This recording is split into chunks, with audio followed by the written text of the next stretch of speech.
just like you.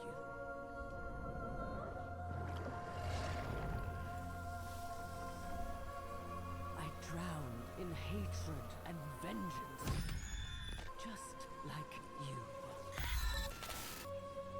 But the one thing I've learned over in eternity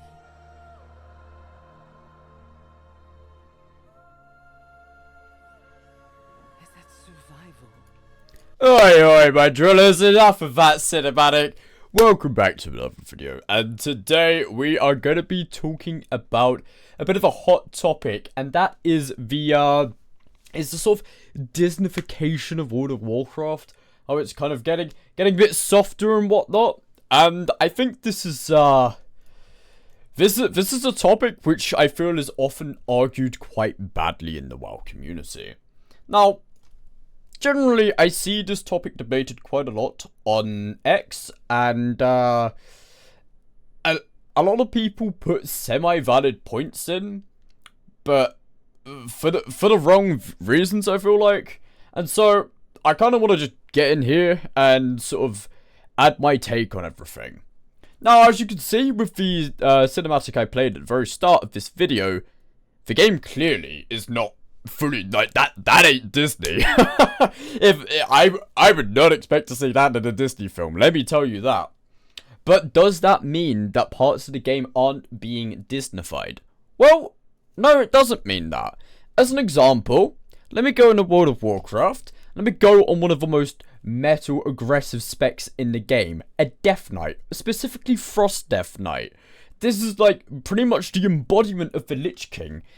We had an ability called Remorseless Winter. I don't know if you remember the Shadowlands cinematic with Bolvar 4 Dragon. He summons Remorseless Winter. Boom, it's all a blizzard around Sylvanas in their fight. And he's just using it to land some blows, being unseen. Absolutely badass. It looks so good. What is it today? It's not even a blizzard. Like, what is this? It looks too clean, too polished. It doesn't look like a raw, gritty blizzard. It looks like it's from Frozen. Generally, it does. It feels more like it's an asset used in the Frozen movies rather than a blizzard summoned from the frozen wastes of Northrend. It doesn't feel that gritty Death Knight feel. So, is the game as a whole turning into a Disney fan show? No, I don't believe that is the case. I think that's a very wrong assumption to make about the game. However, are parts of it being Disneyfied? Definitely, 100%. I mean, first of all, like, you know, let's talk about what I've got in the thumbnail. As you may have noticed, I've thrown in Liadrin and the new player housing elf, and I'll go over the player housing cinematic in a second. You know what? No, let's just go straight for it now. Bosh, looks sick, don't it? Look at that.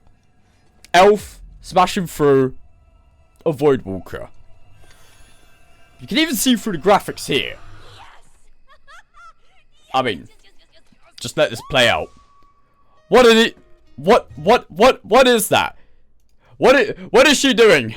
I don't think I've ever seen a human being do that. Like that's so hyperbolated and over the top. It really is the sort of animation I think I would see in Disney, and the art style of that cinematic, it doesn't feel like a WoW art style, you know, like, I'll come back to WoW, like, right now. Here we go, here's all my characters. Let's just use a better one, even better view. You can see all my characters here. You can see vastly different appearance, a lot more. I know I normally take a lot more grittier transmogs, even here as well. Not even all my characters are mogged. This is embarrassing. This is embarrassing. I might have to restart. No, resend the take. Resend it with the take, even with the no mog. But you can just see, like, it feels like completely different art styles.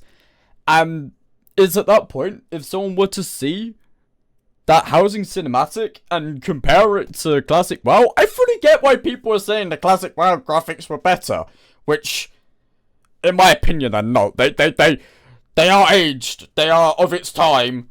Do they show the grittiness of WoW that we want to see? Yeah. But are they better? I really don't think so. Not at all. I'm gonna put my screen on again. My Magheart Orc warrior right here. I would say he is still this big brutish warrior.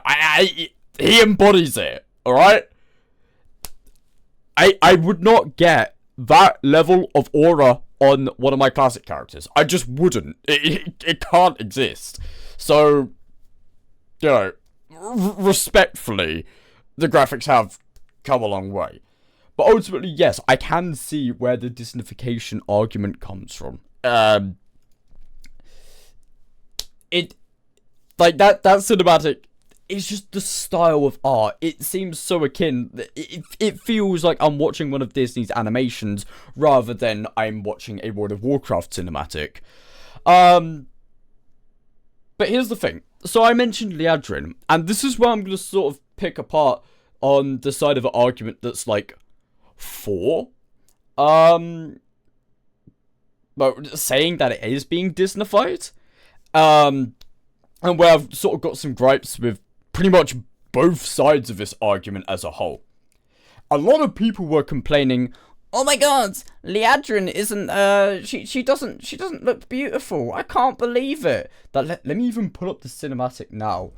Oh, please bear with. I should have been a bit more prepared. Oh, wow, I got lucky.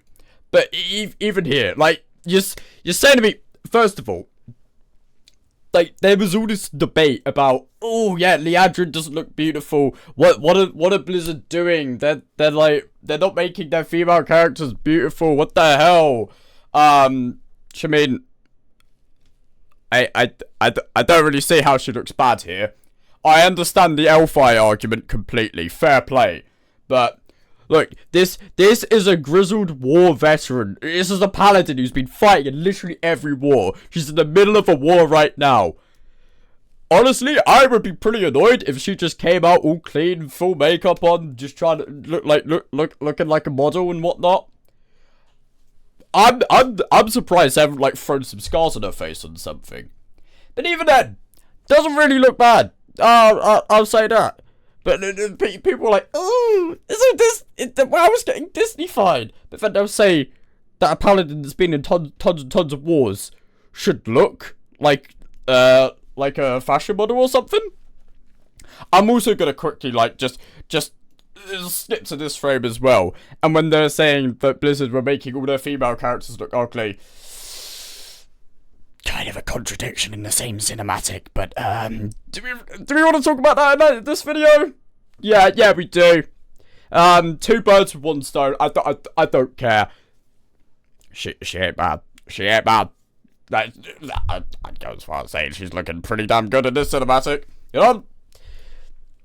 But I think there are people who have argued that WoW is getting more Disneyfied, but then they're complaining that not every WoW female character is hot. It's like, what do you think the response is going to be? Like, if you're sitting on both of those pedestals, I don't think you have much of a take. In fact, I think you're ruining the point for either argument, because someone is going to call you out on your hypocrisy. And right now, I'm doing it, and I'm on the side of thinking that WoW is being more Disneyfied than it should be, okay? But you're not helping my point. You aren't. If you're doing both these takes, you're really not helping the point. And you are rightfully getting called out by other people. At least this is my opinion. You can go in the comment section and call me an idiot, tell me to shut up, and say that I have absolutely no qualifications to talk on this. Fine, whatever, but this is my perspective, this is my channel, I'm going to give my perspective on my channel, you don't have to like it. And perhaps I could be completely wrong, but at least I want to put my thoughts out there into this debate. But yeah, I just feel like the whole Liadrin situation was a complete hypocrisy to the argument, and really makes the case of saying that WoW is being Disneyfied completely weakened. But I'm going to go back to fighting for that case right now. And we're going to go take a trip down memory lane of the last expansion. How can this be? Even the story writing is getting quite Disneyfied.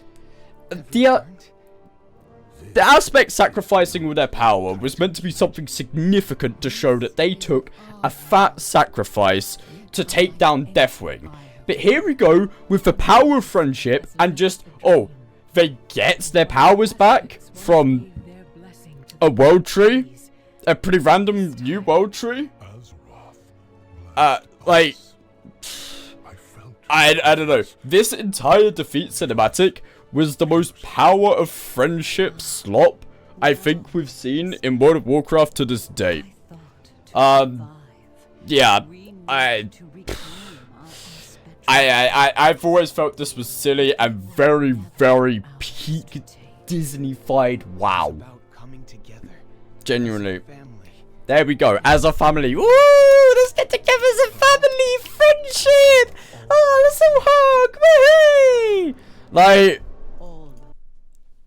come on, the guy's denying that WoW's being Disneyfied. Look at that, man. Look at that. And, like, I'm gonna give you a point for showing emotion soon. But first of all, I'm gonna go into the next case of this. Also in Dragonflight. And that was with the Night Elves and Malfurion's return. Which, by the way, Ysera and Malfurion swapping in and out of the Shadowlands kind of just ruined the whole Ysera died in Legion sort of thing. And is bound to the Shadowlands. Guess that doesn't really matter. They can just swap between each other. Write that into lore, sure.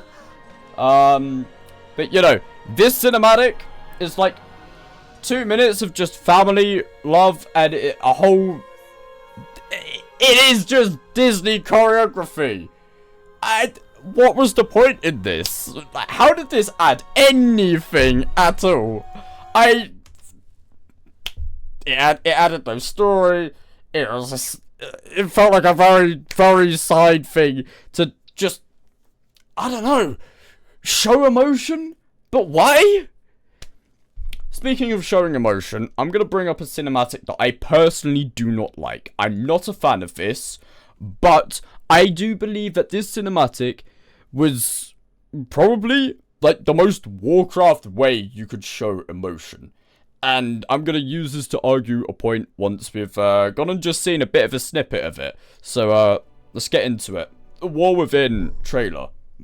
It's all about Anduin reflecting on his time in the Shadowlands. That throwback to such a sick cinematic, by the way. But you can see, they've used this entire cinematic to showcase emotion. Okay, albeit, I don't think it was fitting for an expansion trailer. But overall, high quality cinematic. Look at all the level of detail. Okay, side point. It's hard not to give the animators and just the entire team who worked on this so much credit, because it does look fantastic. But this entire cinematic is showcasing emotion. It's done in such a way where it's still got that Warcraft grit, you know? This does not feel Disney at all. I would not equate this to Disney whatsoever. And I think they could just do this with in-game models as well and still have that Warcraft feel. It's the way it's the actions which are taken within the cinematic, what they say, how they say it, which is you know, it is what still feels like Warcraft rather than watching a Disney film with Warcraft characters. And that's, I think, the difference between the War Within announcement cinematic and the Malfurion returning cinematic and the Farak defeat cinematic. The two Dragonflight ones really were just quite corny, with very little substance and weight behind them, for the sake of just trying to show emotion. And I feel like that's what Disney is most of the time. It is just trying to be all posy vibes and whatnot. And it's not even the fact that this War Within cinematic is like sort of negative emotions expressed. Like I say, it is about how they've shown it all. I think, you know, having Tyrande just run across the roots of a Idrisil to give Malfurion a big old spinning hug, and all the overly eccentric emotiveness, like especially what we saw in that player housing cinematic of the Blood Elf going yippee woo woo. Like, I'm ashamed I just did that, but hey, we do what we do for the sake of making a point online on the internet for a couple views. GG YouTube, just resetting one of the other things I wanted to go over, but whatever. It is just genuinely,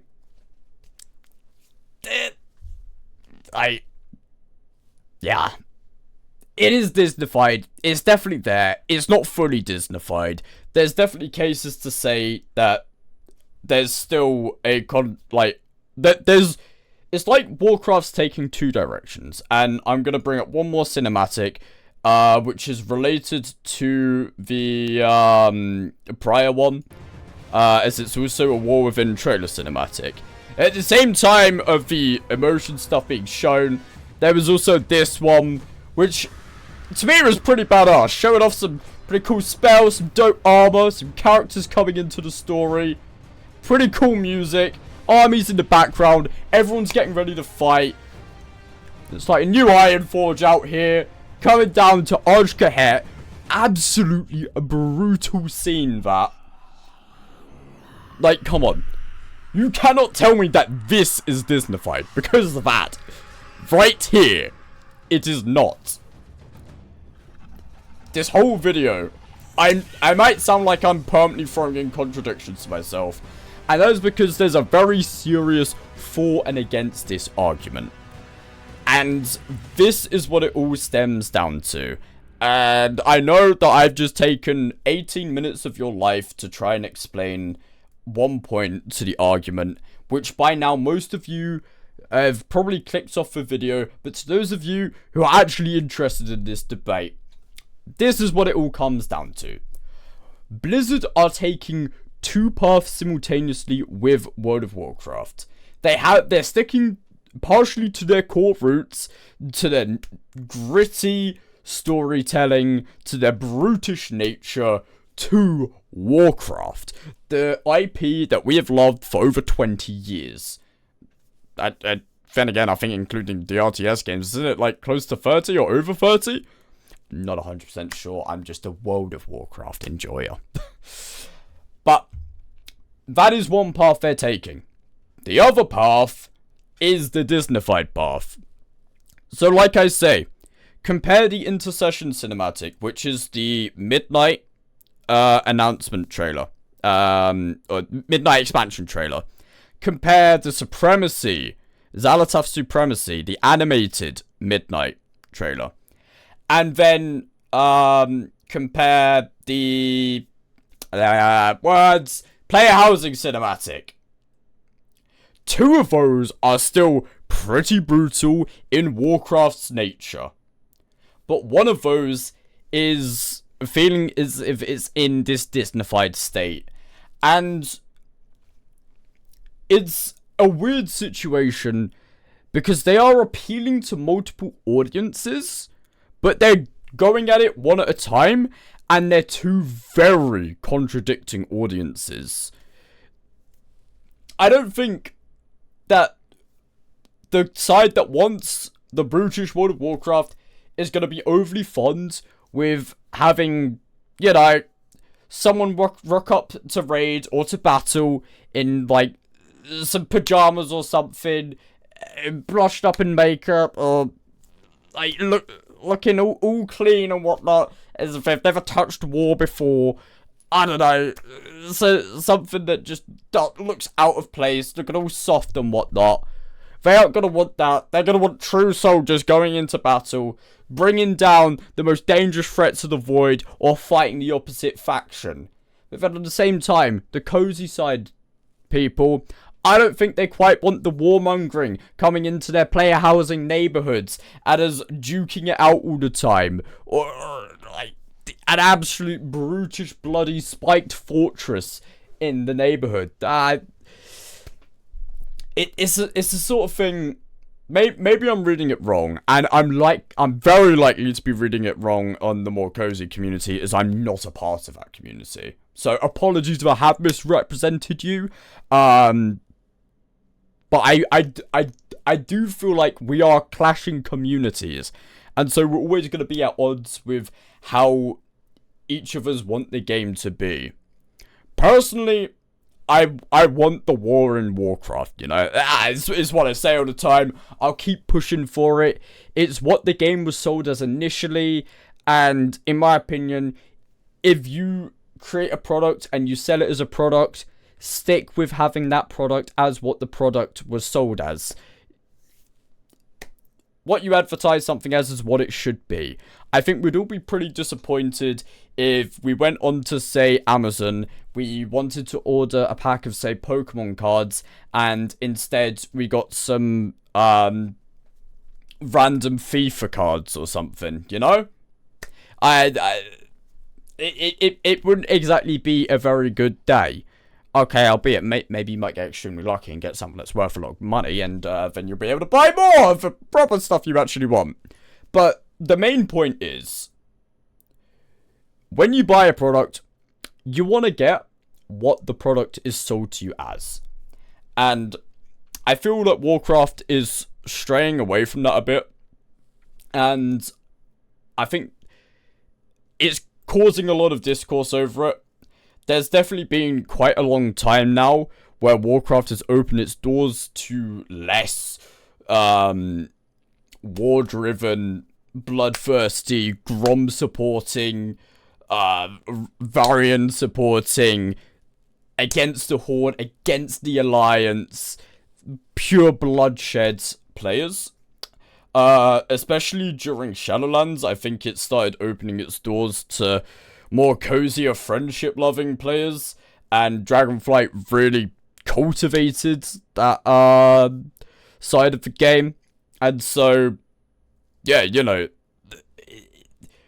there's now almost another community, both of which have their own vision of how Warcraft should be. Whether Blizzard decides to keep going down the route of catering to both, catering to one of them, kind of up to them. But at the end of the day, this is an MMORPG. If you really want the game to be cozy, go be cozy. Go in your player house, play with people who like the same stuff as you, and, you know, build your character that way. All for it. Equally, if you want the game to be Warcraft, you want to be at war with the other faction, hey, my Horde brethren, let's group up, slay some alliance, build your character that way. Your character is just as much part of the world as the ones who are giving you quests. If there's a massive you showing Blizzard and playing the game how you want the game to be, even if Blizzard isn't really catering to that, it stands for something. It speaks volumes. But yeah, I've gone off on slight tangents on quite a few of my points. But yeah, to really summarize it, is WoW being Disneyfied? That's the big question. Yes and no. It's still got its roots, it's still got its Warcraft nature, it's also got additional Disneyfied parts. It's merged together. And I think in Dragonflight, this was especially a big problem. I spoke out about it in Dragonflight as well. And definitely did not see this many people stepping in and complaining about it. Do I think, though... No, what I do think... Let me rephrase that. What I do think is we have people jumping on both sides of the argument, not doing the argument any favour. Some people are coming in and saying, well, this one cinematic is still Warcraft, so the game is not being Disneyfied at all. Well, you're wrong, because we can see with our own eyes that it is. That's undeniable fact that there are parts of the game being Disneyfied. The main story of Dragonflight is a very prime example. That final patch was as if Disney was actually writing the game's story. At the same time, there are, like I said, with the juxtaposition of people complaining about Liadrin not looking hot, but then complaining the game's looking Disneyfied and whatnot. It's like, well, your complaints will lead to that, you know. If you don't want a world that's Disneyfied and you want a world which is gritty and all about war, then expect some female characters to look ugly, have scars across their face, could be covered in dirt and mud and blood as they're fighting. Like, is that not normal? Is that really not just the expectation? I would expect Liadrin to look the way she does. But yeah, these are my takes on the situation. I think a lot of people are not doing either side of the argument justice. The game is partially being Disneyfied, but the game is also partially sticking to its roots. It's going down two avenues. It's a very black and white situation, and it's a divided community. Personally, I do think Blizzard should pull the cord and pick one or the other. I know they won't, because, you know, if they pick one side, then the opposing side is most likely going to quit the game and move on to something else which is more appealing to them. I know me personally, if they really took out any opportunity for me to carry on, engaging in what I play Warcraft for, which has been, you know, fighting the other faction. I love the faction war. If that all got completely ripped out the game, then yeah, I don't think personally I would keep playing the game. And I think there are definitely a lot of players in this debate who feel like if the game became fully Disneyfied, they wouldn't play. But if the game also lost all of that sort of softer edge, they also, those people who like it wouldn't play either. It's a mixed bag. I'm not sure what the right answer is. I have my opinion that the game should stick true to what it was advertised on the tin as. And, of course, I know in recent times, you know, it has kind of been advertised as a bit of a softer game. But over the game's entire lifespan, it's been Warcraft. Come on. Send us to war and make us do our professions. Anyway, thank you guys so much for watching the video. That is all I'm going to say on the matter for now. I'm sure after, you know, maybe some comments, I might decide to speak a bit more on the topic, or I'll just go for a completely different topic in general. Been a pleasure to rant about WoW with you guys. Hope to see you in the next video. Comment sections in the last few videos been very entertaining to chat with you guys. And so I'm looking forward to engaging in a bit more conversation once again. You can catch me on the live stream if you want to talk, you know, at more of a quicker pace than back and forth comments. And yeah, that's going to be all from me. Thank you very much and have a wonderful day. Sweet one.